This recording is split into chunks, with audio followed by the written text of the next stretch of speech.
Narito po ang iba pang balitang tinutukan ng 24 Oras Weekend. Arestado ang isang senior citizen sa Caloocan na suspect sa pamamaril ng isang rider. Nakaligtas naman ang biktimang may angkas. Nakatutok si Bea Pinlac. Mangiyak-ngiyak ang babaeng ito nang kinukuhanan ng video ang mabilis na pagtakas ng tricycle na ito.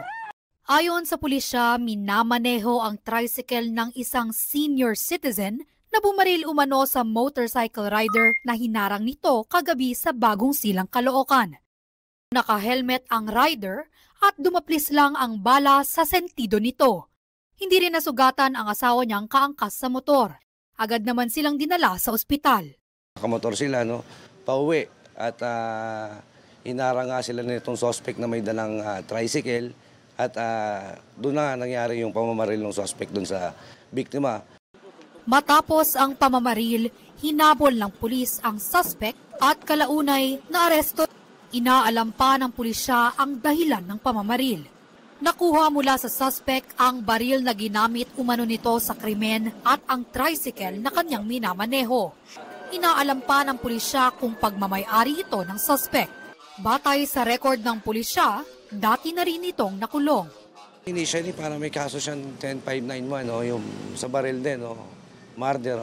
Parang medyo may, may talagang kalokohan din itong suspect.